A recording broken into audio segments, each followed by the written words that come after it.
viewers, and welcome to the Personal Injury Law Show. My name's Tony Carbone. I'm a personal injury lawyer of 25 years plus. Next to me, I've got Nadia Grech. Hi, an up-and-coming lawyer. Thank you, welcome. And I've got a potential superstar next to me, AOK, Alice O'Kane.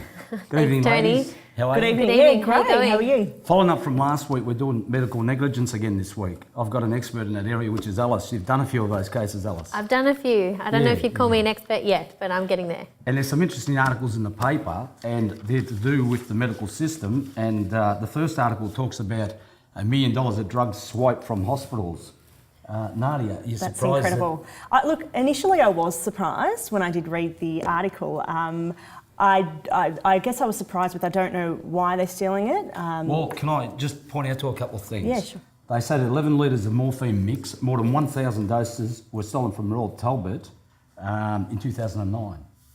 1,000 Yeah, doses. 1,000. That is a lot of morphine. What do you reckon? There's a lot of druggies working in the hospitals, or is it just, what do they use it It's a for? bit of a worry. Who knows? Who knows? Pain management or just personal use? I would say personal Well, use. and we're not exactly talking just about, your Panadols that you might take for a headache. We're talking about morphine. Very strong drug, Tony. That's Just another thing that incredible. they've been taking. I'll give you an example of another one. 100 intravenous doses of the rheumatoid arthritis and Crohn's disease drug, infliximab, Panadine Fortes. What do they use that for? I don't know. I don't want to, Preempt anything. yeah. Panadine Fort does have an element of morphine in it, so it's possibly a bit of a high painkiller. We talk about people making mistakes at work and things like that, and the legal profession's got a bit of a reputation for people taking...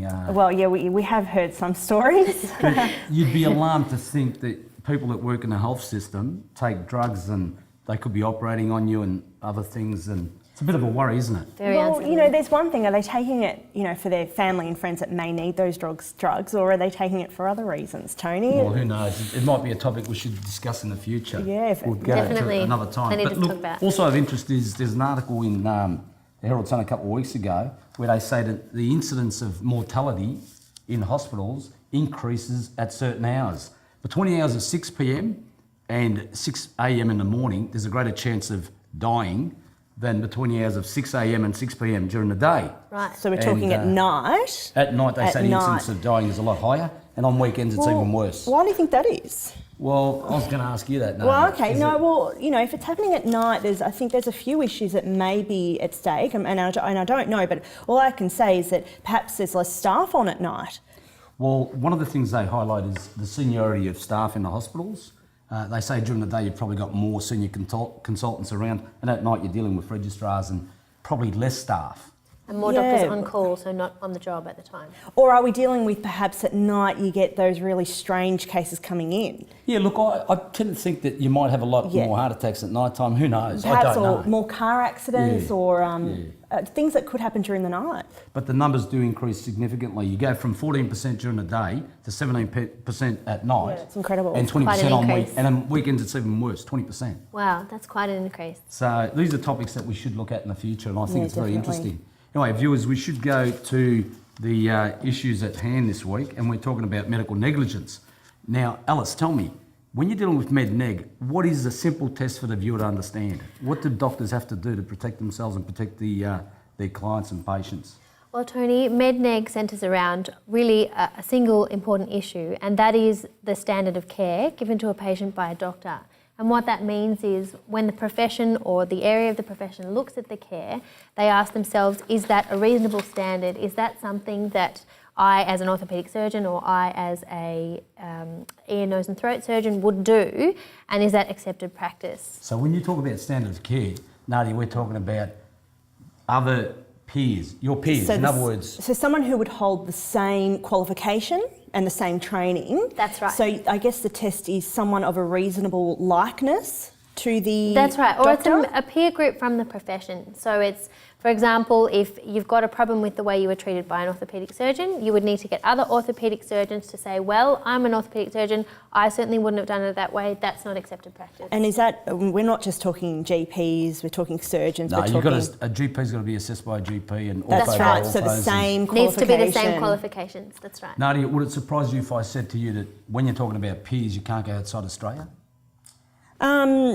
I would say so because there were Australian laws. That's right, and also Or there are Australian- that's Australian right. There are standards. Australian standards of Standards. medical Yeah. practice. We have our own ways of doing things, and I think the courts also, as a measurement, generally find that if you keep it confined to Australian practice, you know that it's accepted across the board in this country, and without confusing the issues by bringing in American practices, which may be slightly different from what we do over here. But just, Alice, on that issue there, I find that when you're doing cerebral palsy type cases, we tend to go to UK quite a bit. We do a little bit, and I think that's because a lot of the practices in the UK are similar, but at the end of the day, the law does say we need to show what the Australian standard is, and even though we can take some kind of guidance from, say, the UK or a different country, we do need to show that the surgeon or the hospital or the doctor in Australia and their peer group, what they would be doing as an accepted standard. And Nadia, would it surprise you why we go outside Australia? You being a chiropractor and there's all this, I guess it would be mates and, if we couldn't find anyone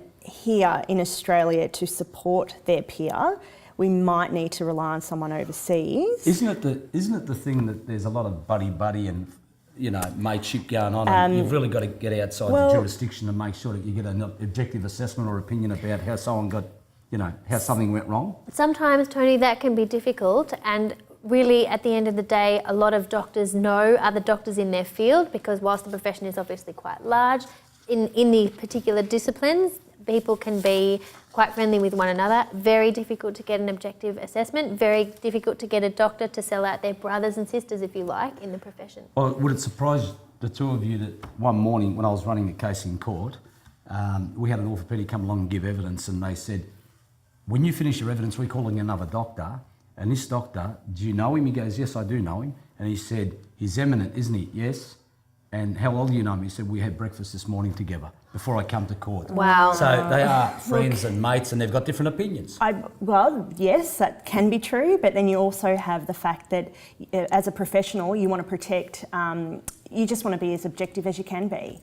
That's the important part. But You'd do like we have to that think, objectivity in this country? That can be extremely difficult, because you can either have friends who will always stick up for one another, or you can have a total difference of opinion between two people who know each other quite well. I don't think we've got this sort of camaraderie and fellowship between the lawyers. no, definitely not. There's a bit more Definitely competition. not. Stick your nose in your back at every opportunity. It's a bit disappointing, isn't it? You'd like to think they'd remain objective, but they may not be. Yeah. No, there seems to be a lot of competition out there, and a lot of lawyers worried about what they're doing, and too much worried about the opposition. So it's a bit sad, but the doctors seem to stick together quite a bit.